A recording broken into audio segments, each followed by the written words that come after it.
Bien, buenos días, buenas tardes o buenas noches, dependiendo del lugar donde ustedes se encuentren. Mi nombre es Mariano Rupertus, soy el moderador de este webinar, trabajo en el equipo de comunicaciones de la IPA y les doy la bienvenida a esta instancia.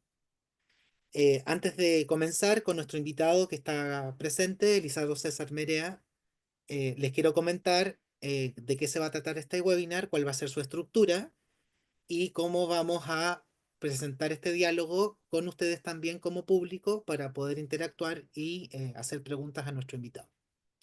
Este webinar se titula Psicoanálisis y Medio Ambiente, un diálogo interdisciplinario necesario. Está a cargo del Comité de Comunicaciones de la IPA, coordinado por Silvia Weinbuch y por quien habla como coordinador de los webinars.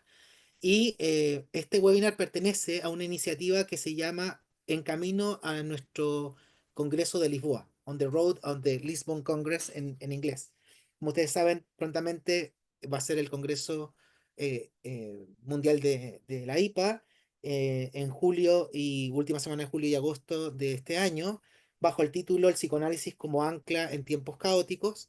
Y justamente hemos decidido que los webinars de abril, mayo y junio, podamos invitar a los keynotes, a los speakers centrales del Congreso, y por eso que César Merea está con nosotros hoy.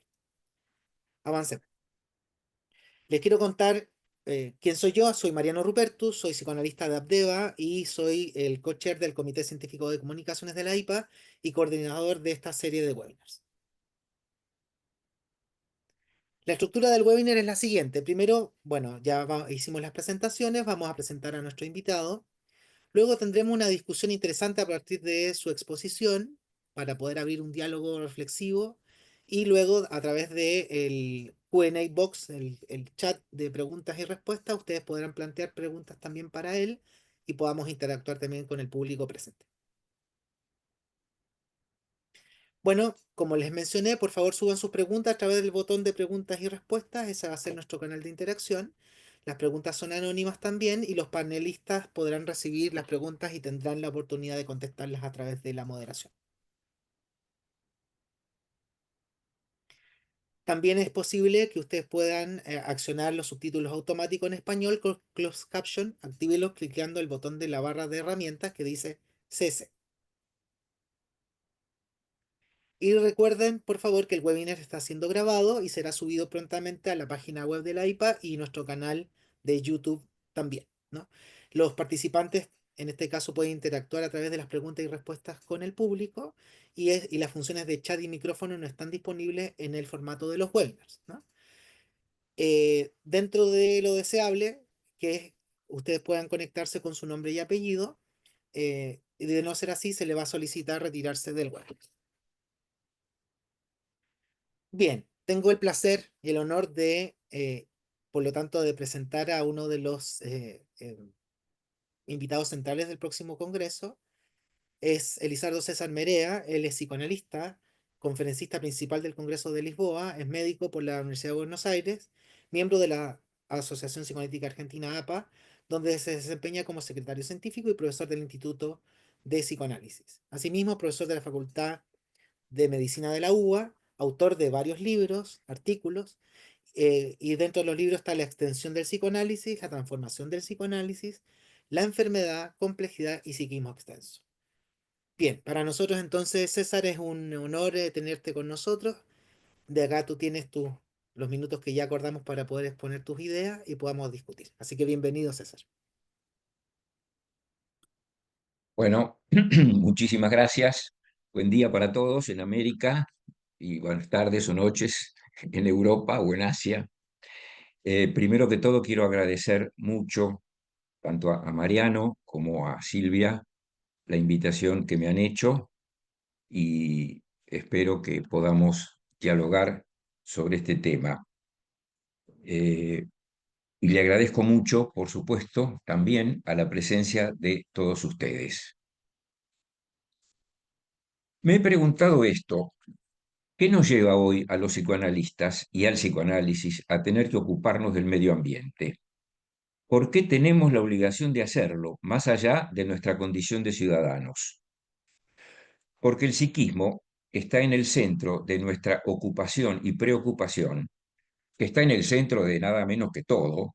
Ese psiquismo está también conformado por el medio ambiente y conformándolo a su vez. Por supuesto, estamos persuadidos de la importancia del triángulo edípico en la constitución del psiquismo. Desde el principio de nuestra disciplina le damos importancia a esa constitución y en esa constitución a la cultura y a lo social, a la historia, la tradición y el mito, aunque son los padres y el entorno de cada uno quienes finalmente los vehiculizan. Todo esto puede calificarse como un medio ambiente, quizá en un sentido restringido, pero indeclinablemente afectivo.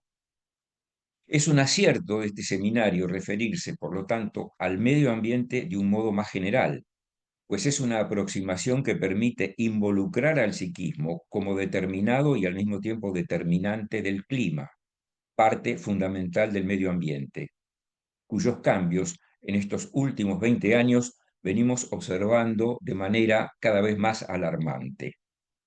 La patología actual del medio ambiente, es decir, el calentamiento global y el cambio climático y otras consecuencias del mismo, así como también las actuales tecnologías que invaden al psiquismo incluso materialmente, lo que amerita, dicho sea de paso, un webinar sobre esa temática,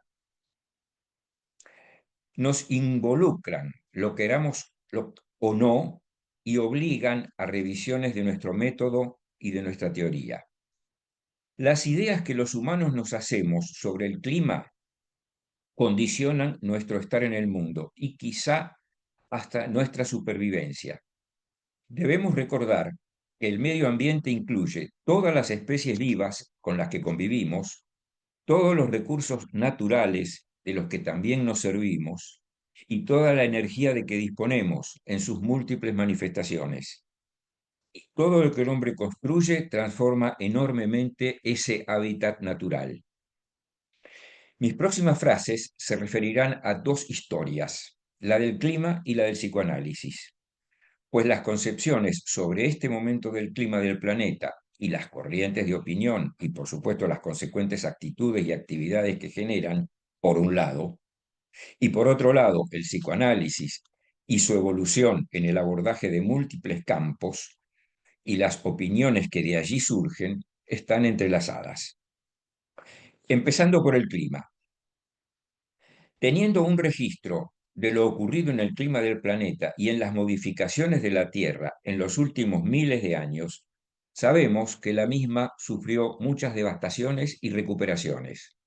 Por ello, tal vez, a muchos no les preocupe lo que ven como una segura corrección del desequilibrio actual. De hecho, la más conspicua de esas alteraciones que imaginamos o deducimos por hipótesis geológicas es el choque de un meteorito que, al enturbiar y oscurecer la atmósfera, acabó con los vegetales y con todos los dinosaurios que de ellos se alimentaban. Hay también otras teorías que tratan de explicarlo. Sucedió, suponemos, hace 66 millones de años. Recuperado el hábitat, prosperaron los mamíferos. El registro que menciono fue un acontecer posible y ha servido para que muchos piensen que el daño que sufre ahora el planeta por obra de la actividad del hombre será también en su momento regenerado, así como emergieron y también se retiraron las glaciaciones sin que pudiéramos hacer nada al respecto, salvo huir de ellas. Pero no pueden compararse de ninguna manera los daños naturales con los producidos por la actividad del antropoceno. Lógicamente, al principio de la era industrial no se advertía su importancia negativa y el hombre se solazaba con sus logros. Pero hoy negar los daños parece suicida. Ahí está el núcleo psíquico de lo que sucede, la omnipotencia consciente e inconsciente. ¿Cómo hacer entonces ahora que tenemos evidencia científica palpable del daño infligido por la actividad humana al medio ambiente del planeta y a la propia biología humana, por ejemplo, a su salud o a su tasa de fertilidad? Ya sea por el efecto del aumento del calentamiento global, 1,5 grados en este momento, ligado al aumento del dióxido de carbono o anhídrido carbónico, o ya por la acumulación de desechos, para señalar solo lo más visible. La difusión de esto ya es periodística. Islas de plásticos en los océanos, deforestación, inundaciones e incendios, extinción de especies, epidemias y o pandemias, etc.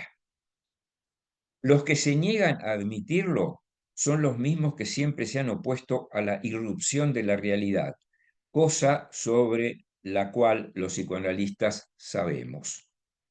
Por ello, ignorando los datos científicos, muchos líderes autocráticos niegan la necesidad de realizar cambios y cuidados del planeta. Están, por otro lado, especialmente entre los jóvenes, los que, de modo en ocasiones vandálico, muestran su angustia frente a la lenta degradación del mundo que habitamos, pero que ellos perciben muy agudamente, de un modo generacional. Además, siempre habrá, en grandes masas de población, una cierta indiferencia en el vivir cotidiano, ligado a la supervivencia, aunque últimamente el conocimiento sobre los hechos que degradan el medio ambiente se va difundiendo.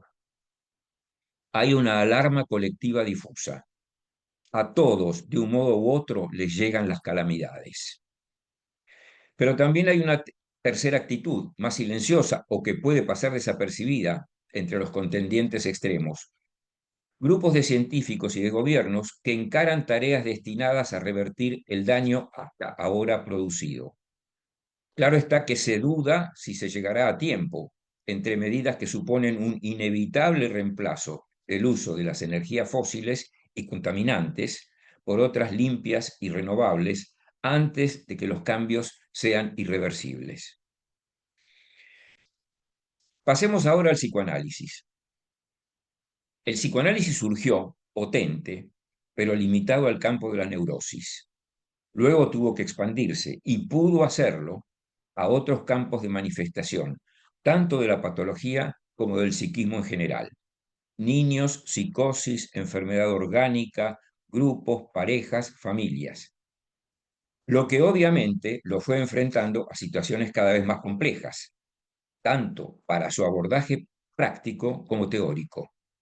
Hasta ahí siempre lo fue logrando. El psiquismo es extenso, pero siempre hubo opositores a ese avance en cada momento, aún entre sus propias filas. Y hoy, que tiene que afrontar el psicoanálisis los conflictos de la sociedad toda, también tiene celosos guardianes que temen que esa intervención produzca una pérdida de su carácter más puro. Pero, atención, ¿qué significa más puro? Pues, si bien puede entenderse la desazón que puede provocar en algunos el miedo al desmedro de nuestra tarea profesional, también se está expresando allí una defensa de nuestro ámbito más conocido y protegido, que nos evite una exposición a lo desconocido y a tener que pensar los cambios de métodos y teóricos que, sin desnaturalizarnos, nos permitan estar a la altura de las circunstancias humanas e históricas. Es decir, que también dentro del psicoanálisis tenemos distintas corrientes de opinión. Por eso dije que estábamos entrelazados con las corrientes de opinión sobre el medio ambiente. Hay quienes creen que no podemos meternos en estas cuestiones o que no tenemos los instrumentos, pero por algo nos reunimos a pensar, por ejemplo, hoy. Por supuesto que, para intervenir, como es lógico, tendremos que producir cambios, pero no estamos faltos de antecedentes sobre ellos. Esta presentación, que vuelvo a agradecer, se conecta en algún punto con la que haré con el tema de la guerra en nuestro Congreso de Lisboa. La guerra y el desastre ambiental ejercido por el hombre sobre el clima están fuera del campo de la palabra.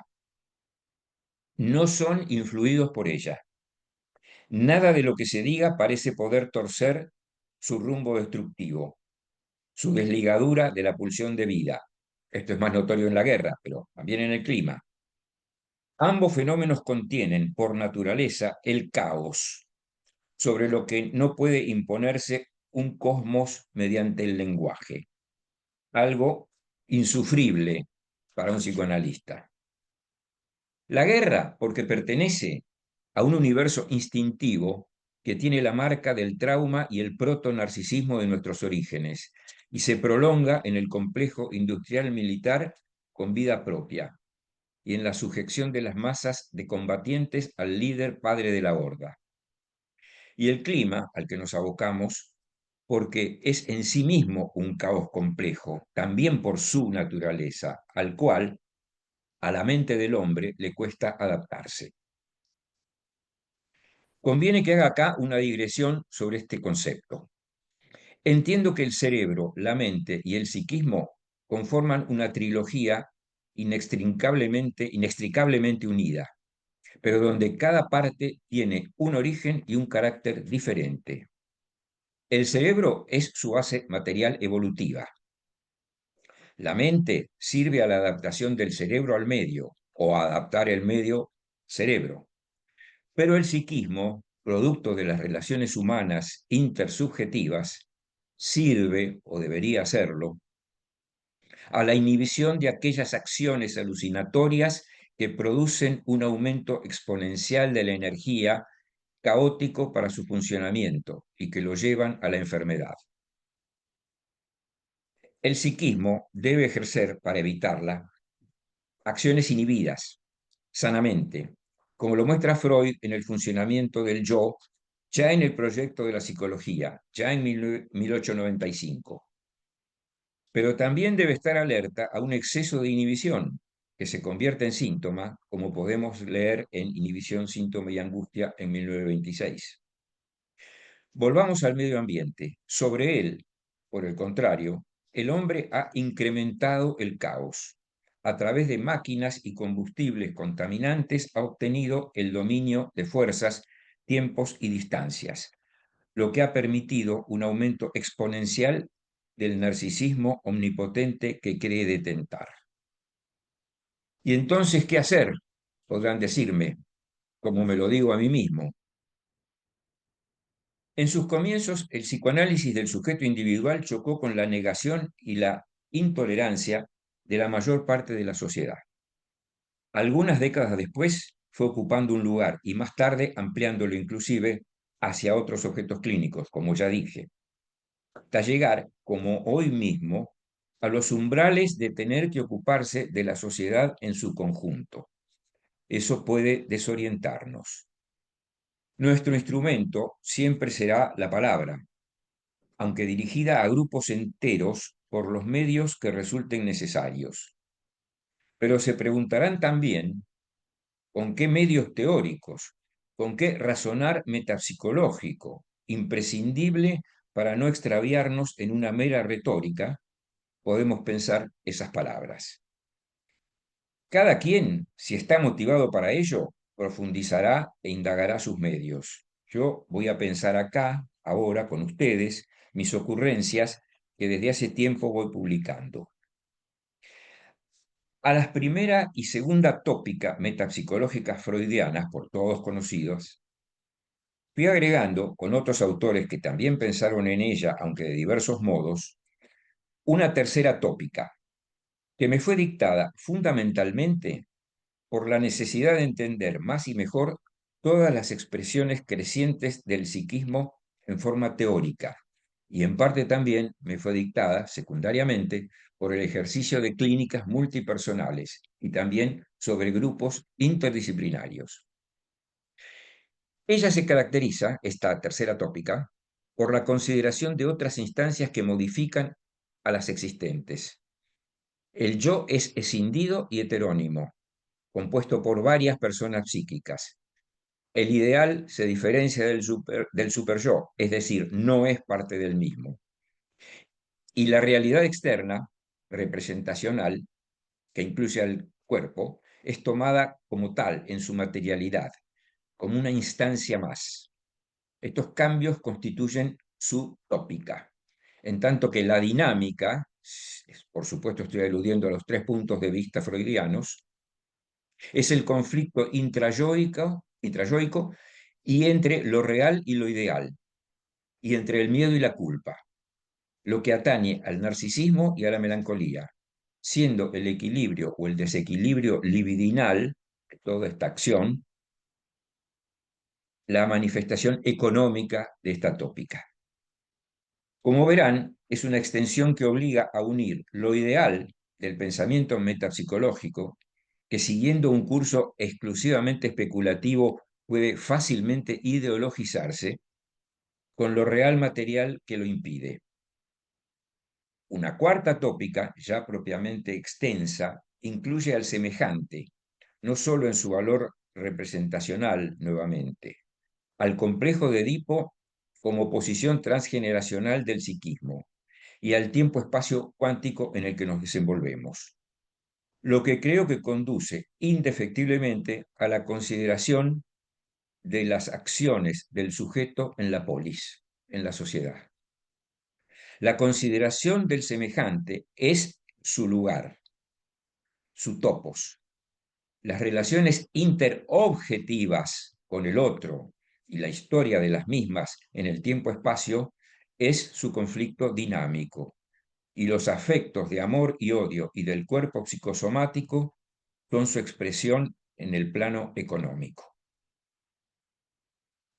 Obviamente, una solución colectiva al deterioro del medio ambiente requiere una decisión política de los poderes, y tradicionalmente el psicoanálisis ha tenido poca influencia sobre ellos.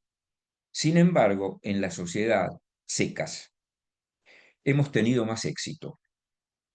Creo que en la medida que los psicoanalistas tomemos conciencia de que el psiquismo está en el centro de todo lo que está en juego, debemos ir acercando ideas teóricas y métodos entre nosotros y con todas las disciplinas involucradas en ello, que en cierto sentido son todas, para, en ese ejercicio interdisciplinario, contribuir a conseguir que también la sociedad tome conciencia de enfermedad, como estamos acostumbrados a conseguirlo entre las personas que son nuestros pacientes.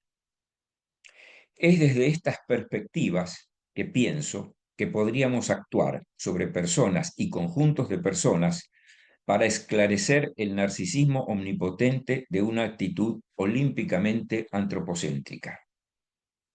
El narcisismo nos impide renunciar a todas aquellas prácticas humanas sobre el medio ambiente que nos envenenan, como en la ameba freudiana, con sus propios detritus, pero que nos otorgan una mezcla entre imaginaria, simbólica y real de omnipotencia psíquica sobre la materia, los tiempos y el espacio, como ya expresé más arriba. Revertir esos daños sería un trabajo colosal, propiamente antinarcisístico, que el psicoanálisis se debe y puede realizar en los tiempos que ello demande.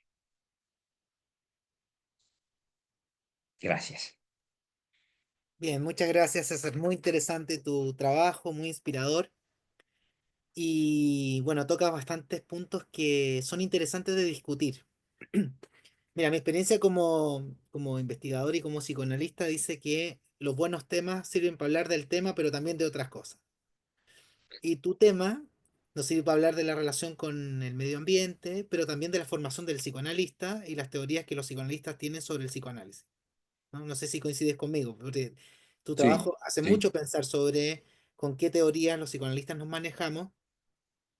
Y ahí yo te hago la primera introducción, porque, claro, los psicoanalistas somos una comunidad bastante diversa, muy compleja de poder hablar en nombre de todos nosotros, digamos. Lo que tenemos como más en común es que todos creemos en los factores inconscientes, porque si ya no creyéramos en eso, difícilmente seríamos psicoanalistas, digamos.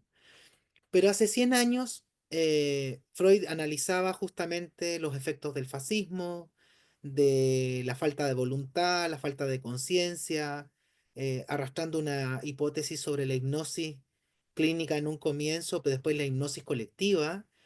Y tu trabajo nos habla justamente de que hay barreras como psíquicas que nos permiten eh, caer en una especie de sopor colectivo y no tomar perspectiva de nuestra vida ambiental, para decirlo de cierta forma.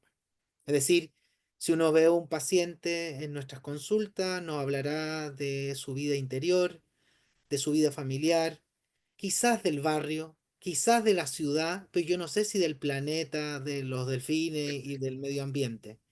Entonces, ¿qué Así piensas es. tú al respecto de esto? De, primero, cómo eso se vincula con el psicoanálisis mismo, ¿no? ¿Cuáles son los niveles? Porque tú nos permites entender los niveles de preocupación del psicoanálisis, ¿no? Y cada cierto tiempo volvemos a discutir si es que el psicoanálisis es solo intrapsíquico o no. ¿Y qué piensas tú al respecto? Bueno, excelente pregunta. Por supuesto, estoy de acuerdo con los fundamentos que esa pregunta tiene. Eh, Tiene que ver con la formación del psicoanalista, por supuesto.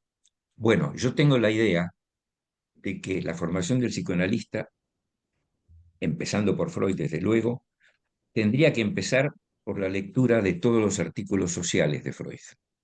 Ujú, Hay que empezar a estudiar psicoanálisis para un psicoanalista que empieza a formarse por psicología de las masas, por Tótem y Tabú, por malestar en la cultura, por el Moisés, porque ahí está el psicoanálisis, que luego, obviamente, tendrá que tener una decantación a nivel individual en relación a síntomas, mecanismos de defensa, etcétera, por supuesto. Esto en primer lugar. ujú, Lo cual lleva a lo siguiente, que por lo tanto, con respecto a lo último que vos decías, hay que tener una mirada universal. Ahora, esa mirada universal viene, por supuesto, de la formación de cada uno, porque así como el paciente habla de lo de él y de, a veces de la familia y a veces del barrio, como tú dices, este, también es cierto que nosotros tenemos que dejar de tener una mirada provinciana. ya. Vivamos en el lugar, el mundo que vivamos, digo provinciana, ¿eh? Puede ser Nueva York, Berlín, París, por supuesto, más que La ninguna, parcela que sea, etcétera. ¿Cómo? ¿Cómo? la parcela que Sí, sea. exactamente, la parcela que sea. Y algunas son más provincianas que otras, por más grandes que sean sus nombres. Exacto. Y tener una mirada universal. Claro, esa mirada universal en gran medida viene de las posibilidades culturales que uno ha tenido en el medio donde se ha desarrollado, ha nacido y se ha desarrollado. Pero es algo que también puede obtenerse, aunque no haya tenido esa suerte de entrada, a través de una lectura de todo lo que pasa en el mundo, empezando por la poesía, vamos a decirlo así, y en el caso particular del psicoanálisis, como te decía, con esto de empezar la formación por el pensamiento de Freud con respecto a lo universal. Perfecto.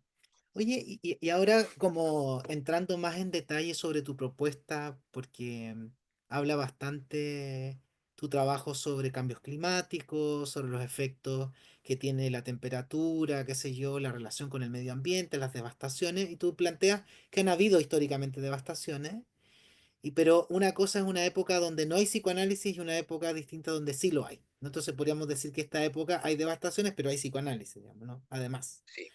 Entonces, ¿qué elementos ves tú que son particulares de nuestra disciplina para que el psicoanálisis no se convierta en una Weltanschauung, digamos, ¿no? Como una cosmovisión de mundo que ha sido también tan criticado por el mismo Freud, previniéndonos de no entregar versiones holísticas, digamos, ¿verdad? Totalizantes del mundo y que el psicoanálisis no gire hacia una especie de ecologismo y siga siendo una disciplina que aporte sobre los factores inconscientes, en este caso de la devastación medioambiental. ¿Cuál dirías tú que son las claves que son valiosas para nosotros? Bueno, es una pregunta importante, es una pregunta para pensar, pero en el breve tiempo que a veces a uno se le ocurren cosas, yo diría, una cosa que planteo ahí es la ampliación de las tópicas como algo que le dé rigor teórico Mm, a esa aproximación nueva. Porque es cierto, ahora está el psicoanálisis y antes no estaba. Mira, hasta podríamos pensarlo en lo siguiente, en los siguientes términos. Eh, yo tengo la impresión de que lo que vemos que pasa en la sociedad, acá en Buenos Aires y en la Argentina es muy particular porque hay una gran cantidad de implantación de psicólogos y psicoanálisis y por lo tanto la consulta psicoanalítica, psicológica es cosa de todos los días y uno la escucha paseando por la calle, digamos así, ¿no? Sí, Este, por lo tanto, por ahí perdemos un poco de conciencia de que el siglo y pico que va ejerciendo su influencia el psicoanálisis en la cultura ha producido enormes cambios ya en la educación de los chicos, en la concepción de la vida familiar, en los modos de relaciones de parejas y de familias, por ejemplo. sí, El cambio que esto ha traído es enorme en un siglo y pico, y la gente tiende a no darse cuenta de esto. Cuando uno piensa en los abuelos o en los padres de las generaciones actuales que no tenían psicoanálisis, se da cuenta cómo llegaron a ser enfermos esos pacientes que nosotros ahora vemos. Es decir, ese cambio va también afectando, por así decir, en napa a toda la sociedad. ajá, Y por lo tanto es una gran ventaja que tenemos. Pero, como tú dices, es importante hacerlo de un modo que no caiga en una especie de holismo. mm, Por ejemplo, yo utilizo bastante la palabra energía y en este escrito también lo menciono. Nos servimos de la energía, pero cada vez aclaro que cuando hablo de energía, no hablo de la New Wave, hablo de la fórmula einsteiniana, energía igual masa por el cuadrado de la velocidad de la luz. Esa energía del universo que está descrita en la física, mecánica y cuántica. Esa es la energía de la que hablo, por ejemplo. Y no de ese término, porque la energía en el sentido de Einstein es un sustantivo, ajá, pero a veces se va adjetivando y entonces la energía pasa a querer decir cualquier otra cosa.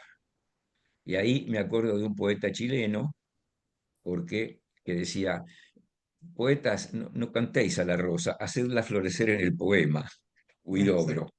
claro, La energía, y además el adjetivo, cuando no da vida, mata, dice Huidobro en la misma poesía. Esto es, no hay que adjetivar, hay que mantenerse en el carácter sustantivo de los conceptos.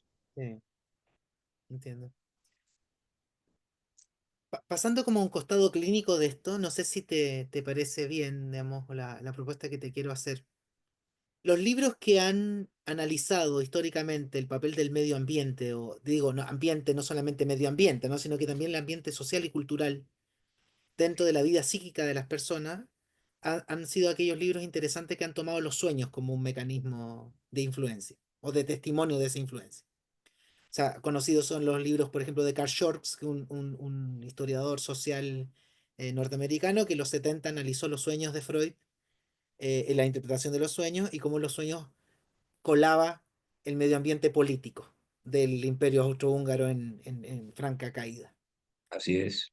Y los sueños de nuestros pacientes nos muestran maremotos, nos muestran incendios, nos muestran huracanes, y que podrían mezclar bastante bien la tesis de Carl Schurz de que pueden ser restos diurnos bastante pertinentes y al mismo tiempo emparentarse con los conflictos individuales que las personas sufren. ¿Cuál es tu experiencia como analista a propósito del mundo onírico y también tu tema de hoy a propósito del cambio climático? Porque puede ser una especie como de pequeña pantalla psíquica, una especie como de teletransmisión, donde ese ambiente se cuele en la vida psíquica de nuestros pacientes. Lo vimos en la pandemia. Acuérdate que en la Sí, pandemia la IPA ofertó muchos webinars, nuestras asociaciones en Buenos Aires también, donde veíamos que las devastadoras consecuencias en términos más ambientales se vivían psicológicamente. ¿Qué es lo que tú podrías ajá. comentar? Bueno, por supuesto que es así, pero uniéndolo con la respuesta anterior, es importante que el psicoanalista tenga el concepto de que el sueño efectivamente contiene todo eso. Es importante incluso darse cuenta de lo siguiente, que aunque un sueño pueda valer todo un análisis y aunque un sueño nunca pueda terminar de ser interpretado en sus diversas capas, También hay que tener en cuenta que ese mismo sueño puede ser retomado en muchas oportunidades mostrando facetas distintas. Ah, Y por lo tanto, si se nos cuela, como vos decís, el inconsciente y en lo social, darle importancia a eso. Pero de nuevo, y aquí voy a tu primera pregunta nuevamente, es importante desde la formación del psicoanalista que atienda que estas cosas ocurren. Yo ujú, lo planteo muchas veces de esta manera. El inconsciente, hoy por hoy, el inconsciente en el diario, está colado en las noticias, en todos ajá, lados, desde los títulos incluso. De manera que no hay más que leer el diario con esa mirada para ver dónde está el inconsciente. Lo mismo con respecto a lo que tú dices con respecto a los sueños. Pensar qué tienen, qué contienen nuestro medio ambiente social y de todo tipo. bueno, invito a nuestros asistentes a que puedan también formular preguntas para César a través de nuestra caja de preguntas abajo en el Zoom. Y mientras tanto, César, coméntanos un poco más este enfoque como antinarcisista del tratamiento que tú planteas de la crisis ambiental.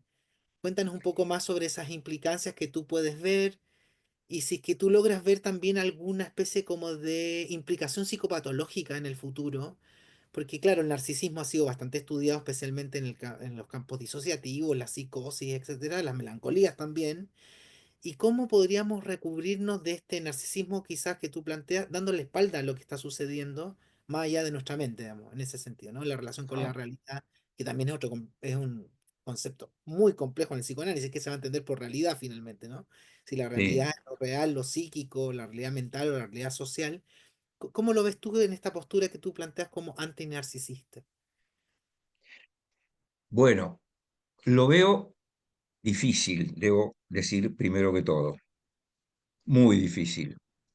No quisiera transmitir una especie de impresión voluntarista de que ahora nos dedicamos a demoler el narcisismo y va a ser fácil y rápido. No, de ninguna manera. Para eso, para completar esta idea, debería comentarte que, en ese sentido, la concepción mía acerca de por qué está el narcisismo y por qué es tan irradicable deriva de que ya en el plano de nuestra constitución como especie, de nuestra constitución protoplasmática, molecular, atómica, como quieras verlo, existe un protonarcisismo de la materia que hace que la materia tienda a unirse y de ese modo sobrevivir y quedar como atada a esa necesidad de acopiar energía de todas las maneras posibles para poder sobrevivir. Ese protonarcisismo es biológico, porque le ocurre a las moléculas, a los átomos y a las células, por así decir. Ujú, Y por lo tanto, en el psiquismo ya organizado, el narcisismo es la continuación de ese protonarcisismo. ujú. Por supuesto, obviamente, como ves, difícil de encarar una cosa así, pero quién sabe, tal vez no sea lo mismo encarar esto desde las perspectivas individuales, donde es difícil, pero de algún modo se logra, y en una de esas, ¿quién nos dice? Es más fácil encararlo en conjuntos mayores de la sociedad, ese abandono del narcisismo. Mm. Porque ahí estaría no solo nuestra tarea como psicoanalistas, dando a entender estas cosas, sino también la energía einsteiniana que proviene de todos los psiquismos que participen en ese movimiento antinarcisístico. O sea que el colectivo suavizaría el narcisismo individual, digamos. Yo creo que sí, creo que por esa vía naturalmente podría ser más fácil, Mm. porque cuando vamos a lo individual, bueno, y esto también toca a lo colectivo, ojo, importante, porque estamos hablando del ambiente, del medio ambiente actual y cultural y social y demás. Estamos en una etapa capitalista a ultranza, no digo esto en un sentido ideológico, estoy hablando en un sentido descriptivo, y lo que yo veo es que la acumulación de dinero, por ejemplo, y de bienes, llega a ser hasta el modo de protegerse, es como una acumulación para la muerte, para negar la muerte. No. Y eso creo que en un medio de sociedad se puede tal vez ver más y mejor, con mejores consecuencias, que en los casos donde realmente el narcisismo es de una magnitud impenetrable. Mm.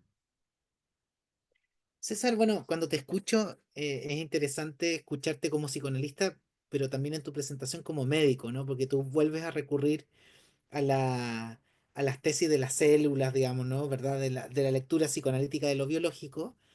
Y qué papel, porque insisto, ¿no? Como también te lo digo yo como historiador de psicoanálisis, que a lo que yo me dedico, que volvamos a la reintegración de la vigencia de la tesis de la pulsión de muerte, digamos, ¿no? Como esta tesis freudiana que vamos siempre a la pérdida, que la guerra se justifica justamente porque hay ese componente atávico en el ser humano y que la construcción cultural sería la contramano para poder, digamos, lidiar con esa parte destructiva que tenemos todos nosotros y que en algún minuto sirvió para poder entender los fenómenos de la entreguerra mundial y Freud no alcanzó a ver la destructividad del nazismo ni la Segunda Guerra Mundial. ¿Piensas tú que podría tener una nueva relectura, una nueva oportunidad, una nueva vigencia, por ejemplo, conceptos como ese, el de pulsión de muerte y así?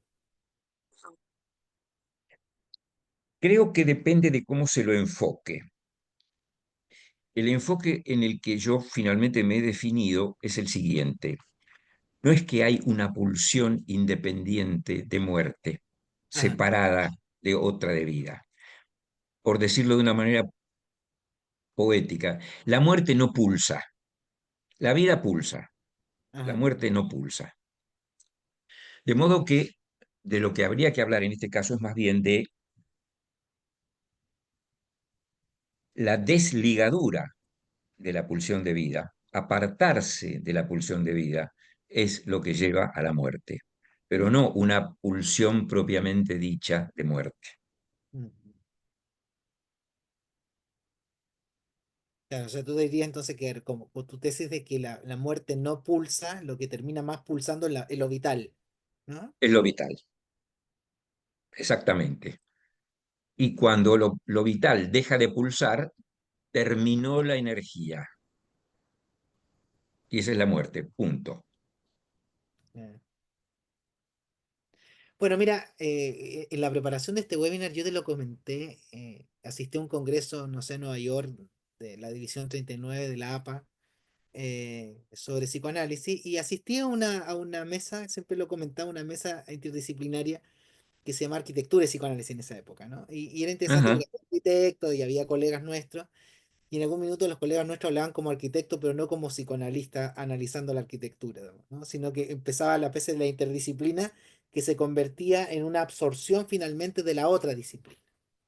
Entonces, cuando yo te escucho y nos permite imaginarnos un diálogo interdisciplinar del psicoanálisis en los ámbitos que sean, ¿no? Nuestra institución, la IPA, tiene un montón de comités, ¿verdad?, que nos dan la oportunidad de la interdisciplina. Eh, Tú planteas el caso argentino, que es bastante particular, sigue siendo una de las ciudades donde todavía el psicoanálisis tiene mucha presencia cultural, pero en otros lugares está en franca retirada. Ahí yo puedo ver que el psicoanálisis puede ser convocado a discutir estas cosas. Y en otras partes el psicoanálisis aparece más retirado de la escena pública y más ligado a nosotros a la práctica privada. Entonces, la propuesta que tú estás haciendo igual implica una gestión política de los psicoanalistas como colectivo.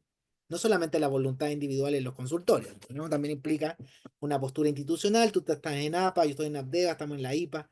Entonces, ¿cómo ves en ese sentido a propósito de tu rol en el Congreso de Lisboa?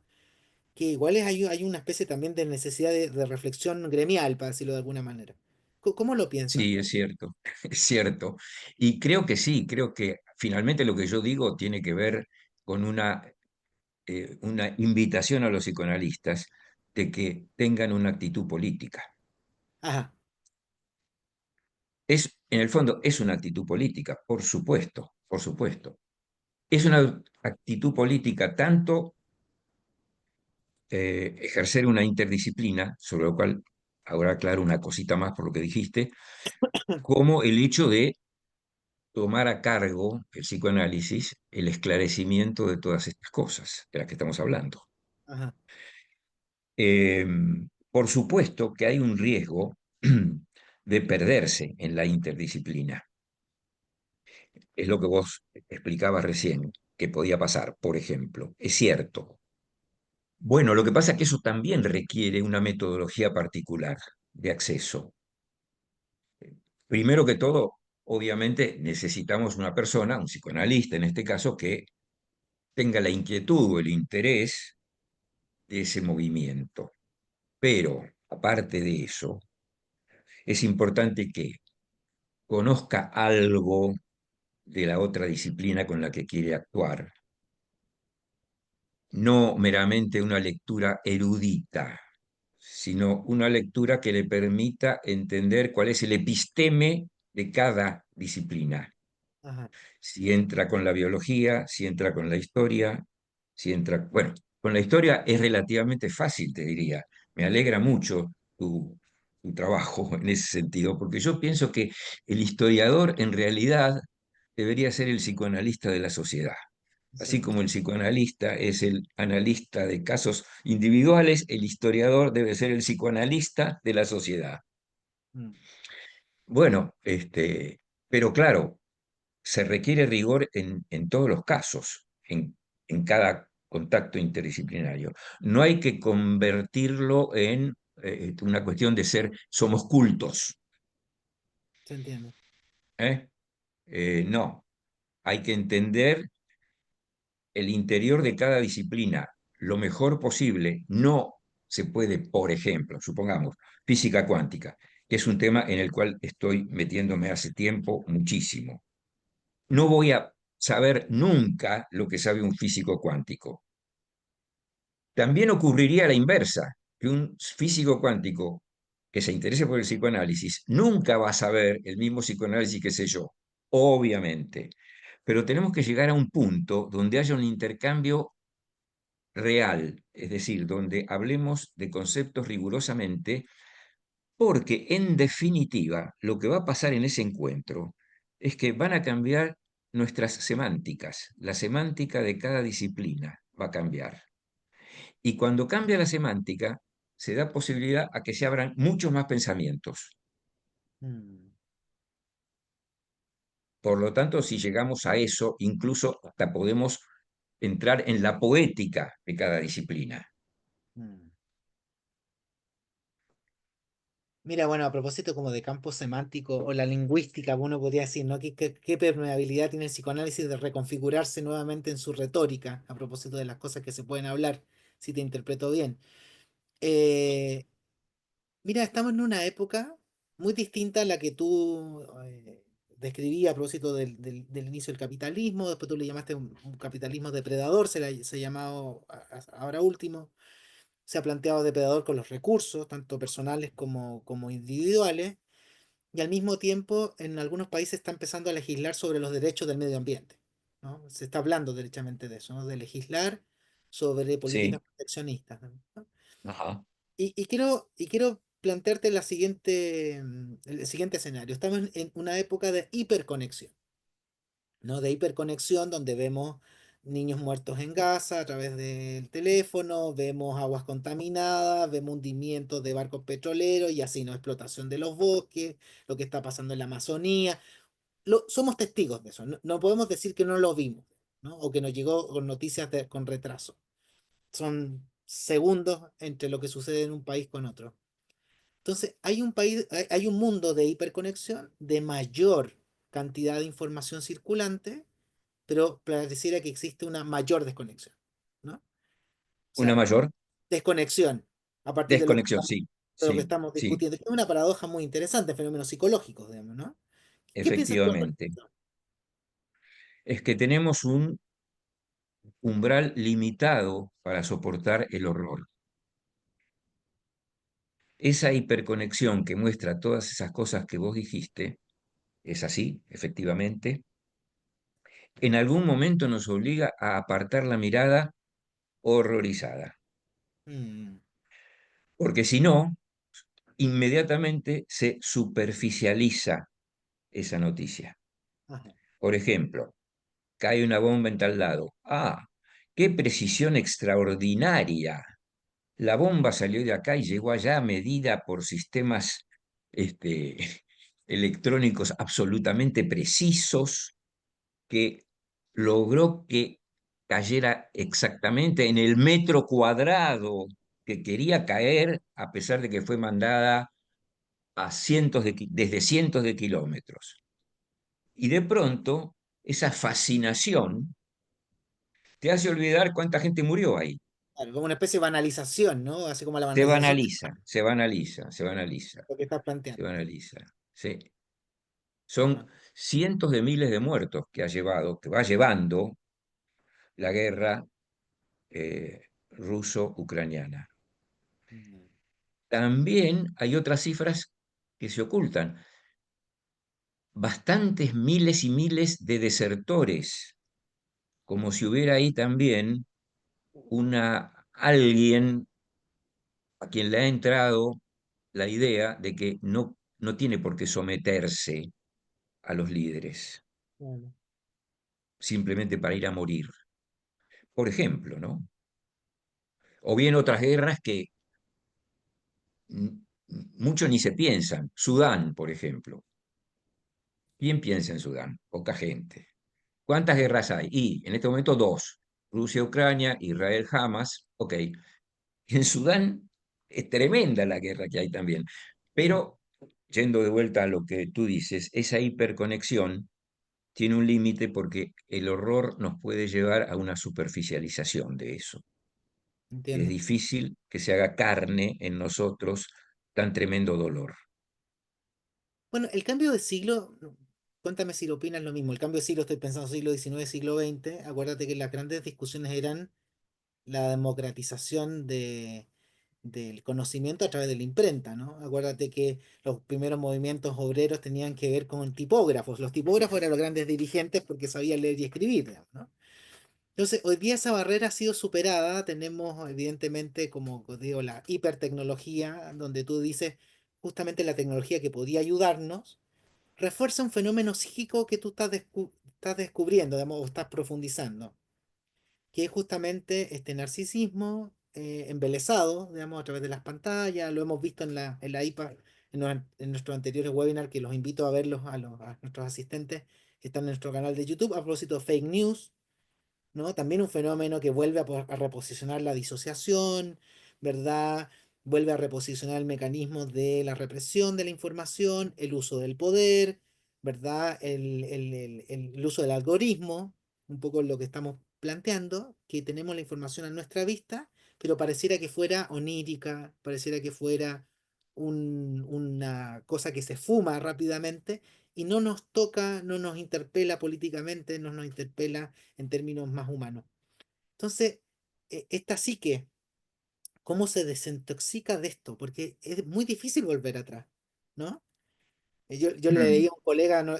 Británico que decía, qué difícil es volver a un mundo sin Freud. Imagínate lo que sería no pensar en el inconsciente. Son esas conquistas culturales que son imposibles de volver.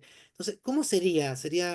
¿Cómo te imaginas tú precisamente esta reconexión que tú ya lo planteabas en lo colectivo, pero cuando vamos a votar ganan los neofascismos, cuando vamos a votar vuelven de nuevo, ya no es necesario ejército para hacer golpes de Estado? Es complejo, ¿no? ¿Cómo lo piensas tú? Sí, es muy complejo. Es que estamos ahí en un filo con la tecnología que es muy difícil de definir en este momento, porque yo, que dicho sea de paso, planteo que en algún momento tendremos que escribir una quinta tópica cuando Ah, veamos cómo la tecnología está incluida en nuestro psiquismo, incluso materialmente, ¿no? Este, me planteo, si lo quiero relacionar incluso con el tema de hoy del clima, vos, tú fíjate que lo que estábamos diciendo es que hubo tecnologías que complicaron el clima. y ahora se busca con otras tecnologías desintoxicarlo. Quiere decir que la tecnología puede ser usada en un sentido o en otro. Totalmente, claro. Bueno, en ese sentido estamos en los umbrales, me parece a mí, de una era eh, donde incluso con todo lo que se habla de la inteligencia artificial, etcétera, etcétera, estamos en pañales con respecto a eso. Ajá. Estamos en pañales. ¿Qué podrá llegar a ocurrir? No sé, pero sé que un mundo con Freud, como decía recién, permite abordar y entender estas cosas de un modo radicalmente diferente a un mundo sin Freud. Mira. Mira, a propósito de los de la mención a los pañales, digamos, quiero ya transmitir algunas preguntas del público que apuntan en la misma dirección, ¿no? Es decir, hay una pregunta muy interesante, dice, ¿es el capitalismo como comportamiento un bebé tirano y la crisis climática una madre vaciada y deprimida? ¿Cómo lo plantearía usted desde el punto de vista evolutivo? A propósito de estamos en pañales, digamos, ¿qué piensas tú? Bueno, me repite por favor la pregunta, Sí, claro, claro. ¿Es el porque capitalismo hay como, dos términos ahí. A ver, sí, es el sí. capitalismo como comportamiento un bebé tirano y la crisis climática una madre vaciada y deprimida? ¿Cómo lo plantearía usted desde un punto de vista evolutivo? Ajá. Bueno, a ver, es muy interesante la Muy pregunta, interesante. muy divertida también en un sentido, porque lo que me detuvo un segundo fue lo siguiente. La traducción simultánea entre capitalismo y bebé reclamante, bebé, como dijiste, Bebé eh, tirano tirano, y madre vaciada, y el otro término, y esa deprimido. traducción y deprimida, esa traducción simultánea, de alguna manera, para mí, tiene un efecto que, ¿cómo decirlo? Eh, la hace demasiado psicoanalítica en un sentido esotérico, siendo que puede ser cierto lo que esta pregunta, esta persona dijo. Pero esa traducción simultánea entre dos categorías tan diferentes como es capitalismo y bebé tirano y madre vaciada y deprimida, puede hacer que, siendo cierto en algún nivel, de algún modo nos desenchufe del problema, Claro.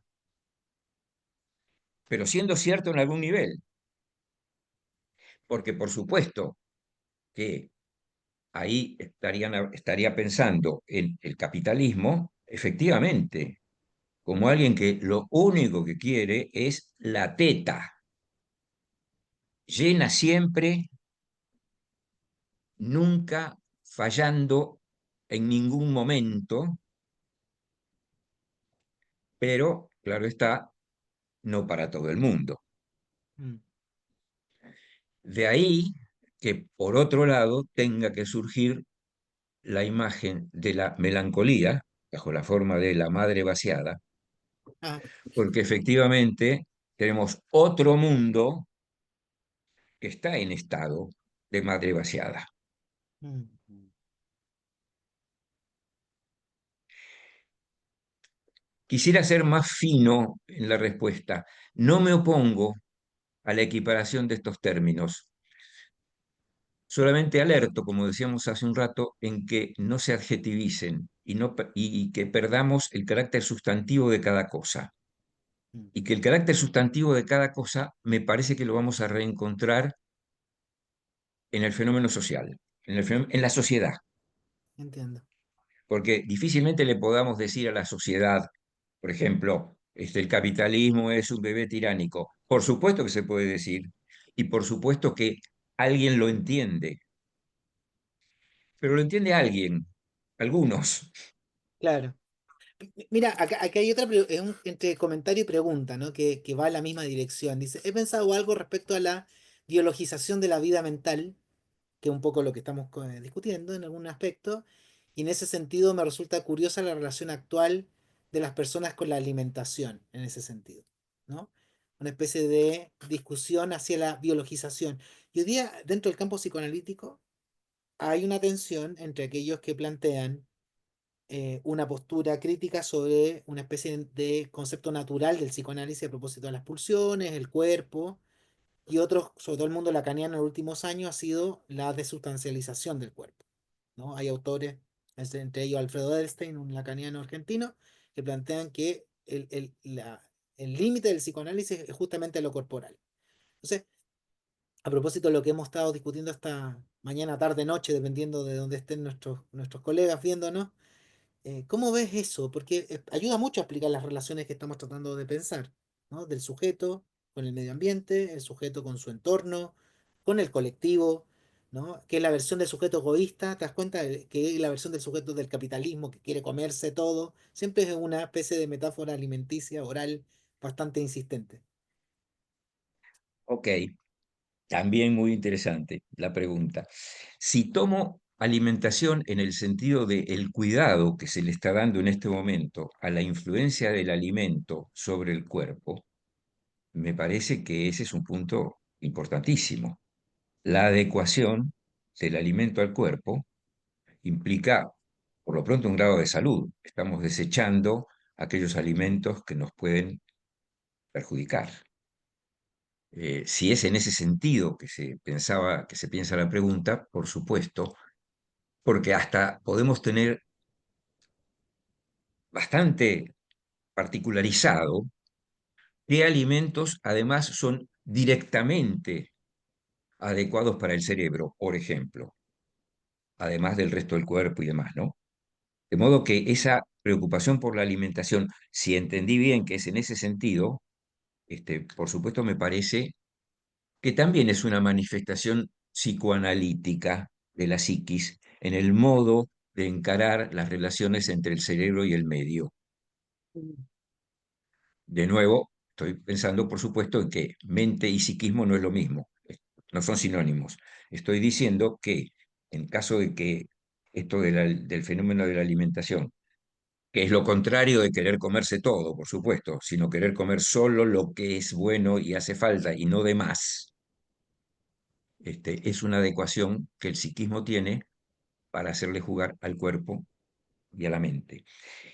Ahora, por lo tanto, el cuerpo es absolutamente fundamental. Estoy en absoluto y total desacuerdo con esa visión de que el cuerpo es el límite del psicoanálisis. Yo creo que esa es una visión idealista, simplemente.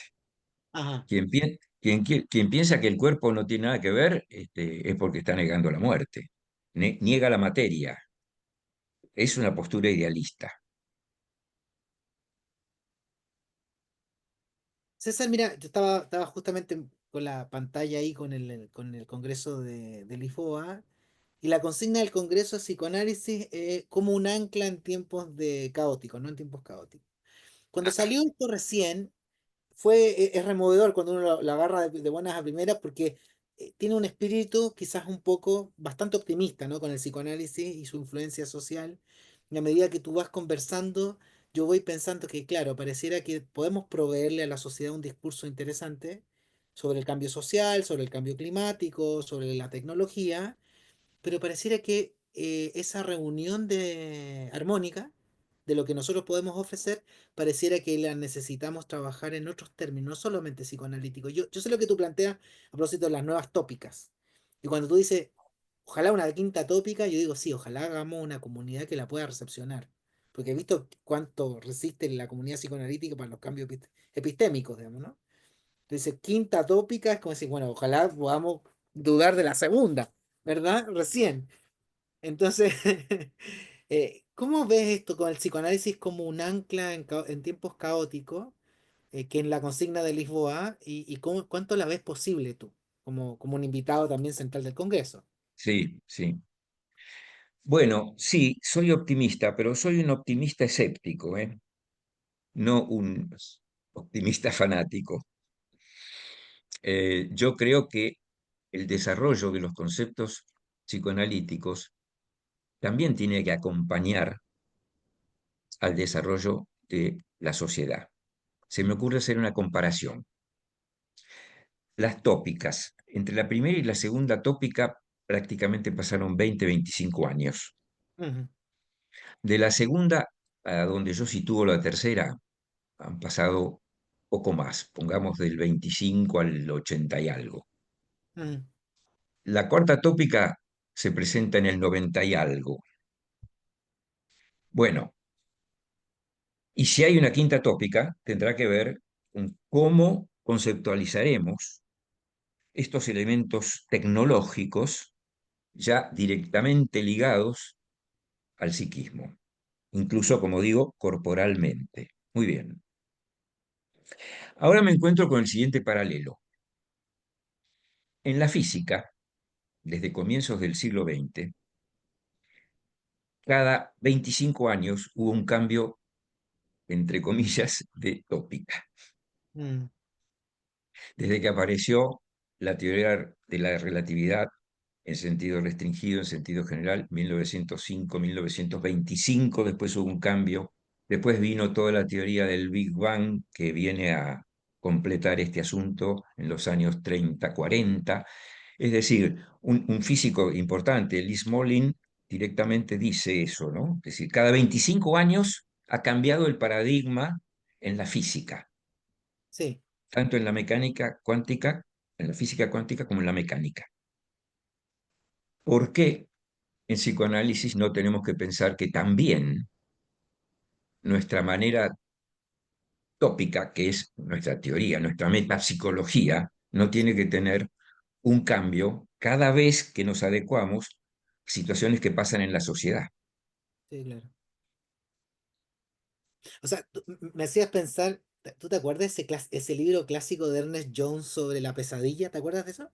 Sí, Donde el tipo hablaba justamente cómo las tribus primitivas que tenían que poner vigilantes en las noches porque venían los depredadores, y los depredadores después mutaron, no puede ser un león, un tigre, lo que tú quieras, y después transmutan al monstruo. O sea, ya no hay depredadores diurnos o nocturnos, sino que hay nocturnos en sueños y pesadillas, ¿no?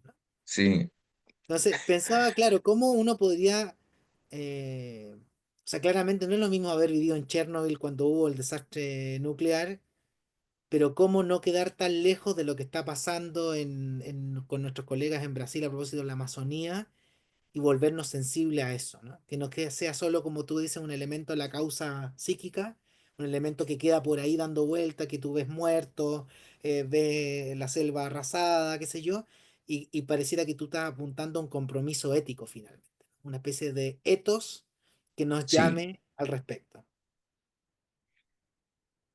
indudablemente, indudablemente es una postura ética, por Mm, supuesto. Pero, como también la palabra ética puede tener distintas derivaciones, me gustaría precisar un punto, que es la metáfora de Voltaire.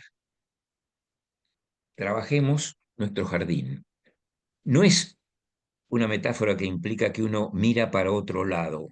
Por el contrario, es una metáfora en donde uno está trabajando en lo que le compete. Y si todo el mundo trabaja en lo que le compete, por así decir, entendiendo competencia en el sentido cultural de la palabra, sí, no meramente sí. técnico, no meramente técnico, entonces ahí hay un progreso.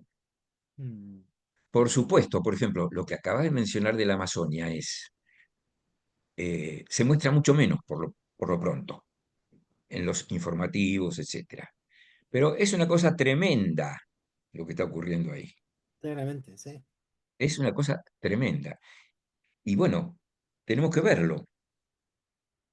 Mm, Tenemos que verlo porque si no, bueno, ya que citaste a Jones y la pesadilla, metafóricamente se convierte en nuestra pesadilla, exacto. algo que ya perdió referencia con lo que está pasando en la Amazonia. Mm, Pasa a ser una pesadilla que exacto, tenemos. exacto.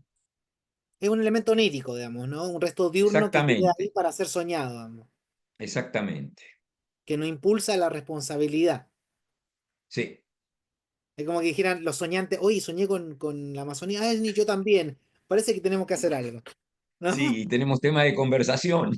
Exacto, o que los analistas de los congresos digamos, sueños sobre la Amazonía, preocupación sobre el medio ambiente. Ese podría ser un trabajo, por ejemplo, ¿no?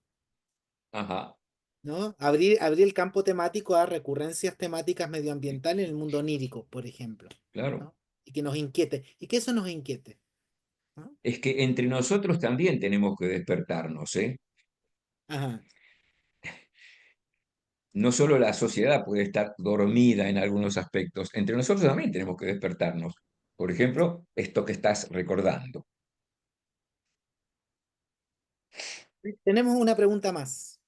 Adelante. Dice, como dice usted, dice, la economía es una que ha tendido, perdón, a acaparar más de lo que necesita. ¿Será acaso que tenemos tanto miedo y o angustia de la pérdida a la finitud que esto nos ha alejado tanto del cambio? Tal vez en general nos hemos alejado del mundo, de la comunidad y al mismo tiempo de visualizar estos problemas, ¿no? Es una pregunta comentario.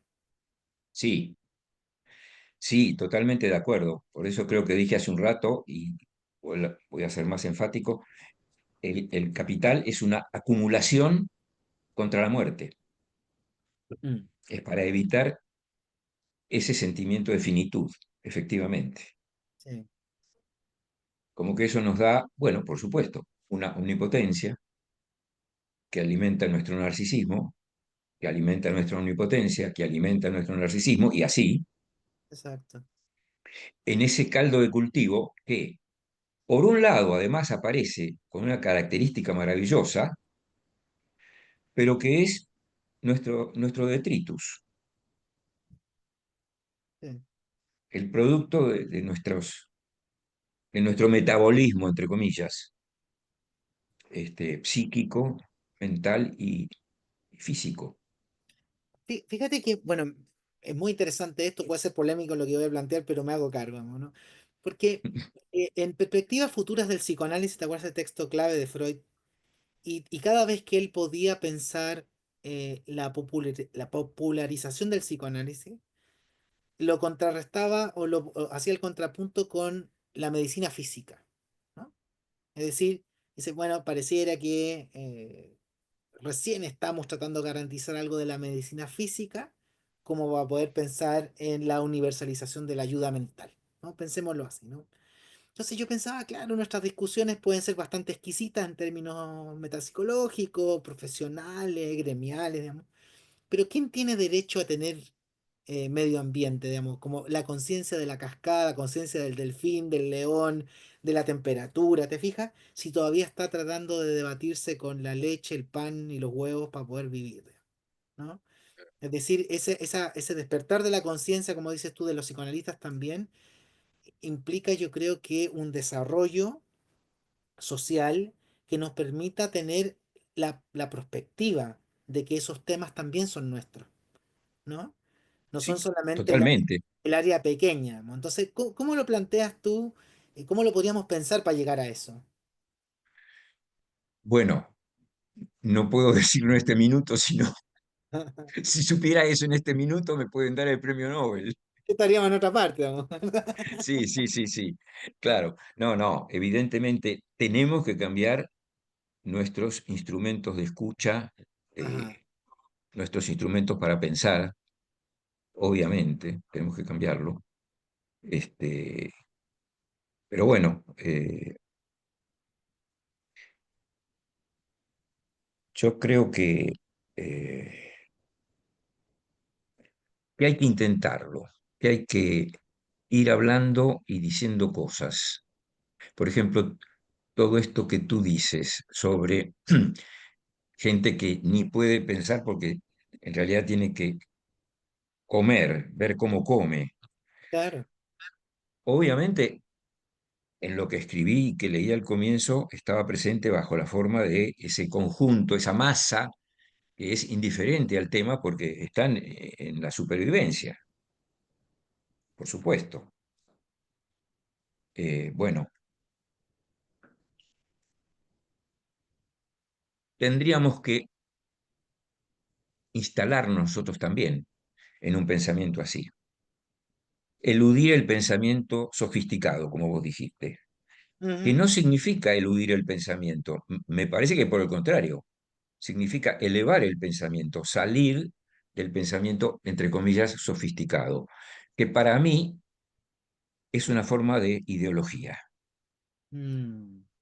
Para mí es una forma de ideología.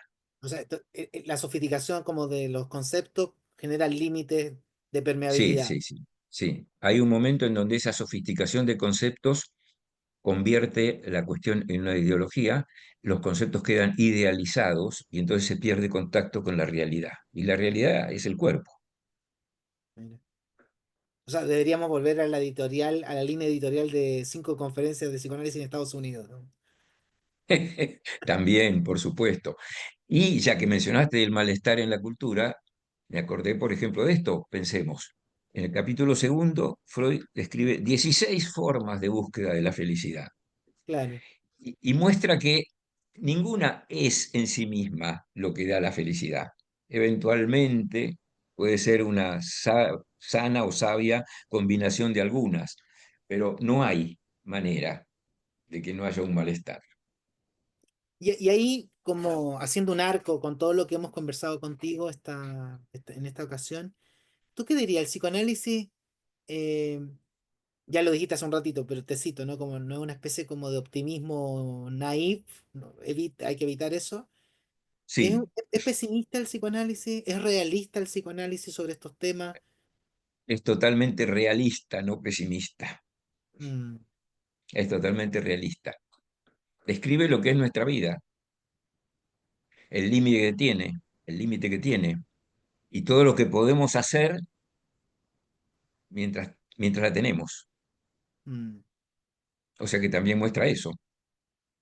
Y bueno, ¿y te acuerdas que uno podría plantear, ya como nos quedan unos poquitos minutos, pero no quiero restar esto, la No, visión dime. antropológica del ser humano, como el ser humano dividido psíquicamente y en conflicto? Tú con esto, con esta conversación, ¿cuál dirías que es la versión 2025 antropológica que el psicoanálisis puede tener del ser humano? Puede tener del ser. Ajá. Bueno, hay una cosa que pienso y que está metida ahí en el texto, en lo de la cuarta tópica, Sí. que es lo siguiente. No hay una cosa que uno podría llamar el ser humano, sí de una manera, como tú dices, antropológica, incluso filosófica, puede ser, pero cada ser humano es en realidad varios seres humanos. Por eso me guío mucho por el concepto de heteronimia de Fernando Pessoa. Mm, Tenemos distintas personas psíquicas, o sea que dentro de nosotros mismos tenemos que hacer entrar en diálogo a esas personas psíquicas con las muchas otras personas psíquicas que son cada uno de los demás. mm, Obviamente parece ser un ejercicio muy difícil, muy difícil. Es lo que yo veo como la posibilidad de llegar a una interobjetividad, ah, poniendo en confrontación todas las subjetividades de cada uno y las muchas subjetividades que cada uno de nosotros tiene dentro de uno mismo. O sea, ujú. un panorama complejo, no voy a Sí. decir que no. Pero bueno, me parece que es una manera de pensarlo, que es tener en cuenta las muchas personas psíquicas que somos, cada uno y los demás, nos puede dar lugar a un enriquecimiento de contactos eh, importante, importante. Fíjate que, claro, yo te escucho y claro, yo te encuentro todo el sentido del mundo de lo que tú estás planteando, me parece un mensaje muy interesante. Y pienso, digo, bueno, eh, a propósito de la interdisciplina o la independencia de los campos, digo, ¿en qué minuto el psicoanálisis evita en convertirse en sociología o en política? Porque los políticos deberían tener esa voluntad, ¿no? De un mundo mejor a través de legislaciones y conceptos, digamos, y prácticas, porque un país que se puede llamar moderno es aquel país que te permite atravesar todos los estadios del desarrollo. Viste que cuando, por ejemplo, en el caso yo vivo en Chile, cuando teníamos la mortalidad más grande del mundo en la época, ¿no? Ver un niño vivo de 8 años era algo muy raro. Después, cuando Mm. ya las condiciones de salubridad permitieron que hubiera más infancia, por lo tanto se impulsaron leyes de educación, por lo tanto había que haber educación obligatoria. Y el tema de la alimentación ya sí. Entonces, una cosa es que el psicoanálisis ponga la voluntad de que el material psíquico esté al servicio colectivo, pero se esperaría que la política también lo hiciera, ¿no? Entonces, en ese sentido, el psicoanálisis puede ser la herramienta como el ancla que dice el Congreso de Lisboa para que las políticas se alimenten considerando estos conceptos, o realmente podría politizarse y convertirse en una ideología, ¿no? Que seamos los psicoanalistas los que rescaten el mundo. Bueno, pero fíjate lo que tú has dicho.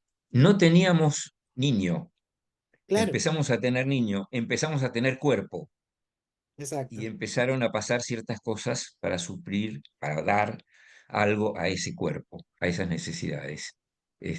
Sí, sí, sí. Y lo último, repetímelo por favor, porque también tengo una ocurrencia con lo último que dijiste. A propósito de cómo tener en consideración que el psicoanálisis podría sociologizarse, podría Ah, sí, politizarse, ¿no? sí. Bueno, lo que pasa que los políticos son una gente muy fallada, porque el político, por definición, es una persona que miente. Ajá, Por definición, miente porque le tiene que mentir a los demás que les va a dar cosas que no les puede dar. ajá, A veces no es mentiroso, pero se autoengaña como mínimo, porque está siempre prometiendo cosas que no va a poder dar. Por el contrario, si nosotros fuéramos hacia la gente con los instrumentos que fueran, mentales, psíquicos, etcétera, eh, y la gente pudiera ver realísticamente lo que hay, lo que se puede tener, etcétera, no necesitaríamos ni la mentira ni el autoengaño. Entre tanto, si no, los psicoanalistas tendrían que analizar a los políticos. Mejor dicho, los políticos tendrían que pedir todo psicoanálisis. muy bien. Bien, César, muchas gracias por esta interesante conversación el día de hoy. Gracias por la voluntad tuya de compartir tus ideas y te deseamos desde la IPA, por lo menos del equipo de comunicaciones, que te vaya muy bien en el Congreso, que sea una Muchis- gran exposición tuya y que dejes bien a América Latina también como dentro del representante de nuestro continente. Con mucho gusto trataré eso último y te agradezco muchísimo tus buenos deseos. Muchísimas gracias a todos. Muy bien, y ahora antes de terminar y despedirnos, vamos a anunciar el próximo evento que tenemos online. Le voy a pedir a Agustín, por favor, que lo podamos proyectar. Agustín, ¿estás por ahí? Si no, los dejo yo invitados, se los planteo yo por acá mismo, por otra parte. Ahí está, muchas gracias. Los invito a el IPA Journal Club con Diana Diamont y Frank Giomens, que se llama Treating Pathological Narcissism, a propósito de narcisismo, César, with Ajá. Transfer Focuses Psychotherapy. Esto va a ser el 13 de junio a las 4 horas de Londres y nuestro moderador es también de parte del equipo de comunicaciones, Jack Drescher, que es psiquiatra norteamericano muy destacado, muy, muy, muy interesante, y con los autores de este texto en el Journal Club. Así que quedan todos invitados a través de los canales de información de la IPA. Visiten nuestra página web y llegarán también información a través del newsletter. Así que sin más, César, de nuevo, muchas gracias, mucho éxito. Gracias Gracias a a todos los vos. que se Y me conectó. gustaría agregar Sí, por una favor. sola palabra sobre lo último que dijiste, que es que he tenido en cuenta cuando redactaba mi ponencia que soy representante de América Latina. Excelente, nos encanta. Y yo en lo personal, antes de despedirme, quiero despedirme en línea. Este va a ser mi último webinar como coordinador de los webinars de la IPA en cámara. Quedan los otros dos con los otros invitados y también en términos públicos. Quiero agradecer a la IPA por esta oportunidad que me dio de coordinar estos webinars por todos estos años. Fueron muchos, muchos webinars que hicimos, una instancia de conocer colegas a través del mundo. Y bueno, me la pasé muy bien y ahora asumimos otros desafíos después del Congreso. Así que también quiero darle las gracias a mi institución y también a Silvia Weinbuch, que siempre nos apoyó. Así que muchas gracias a todos. Gracias, Nos gracias. vemos. Nos Adiós. vemos. Adiós. Chao.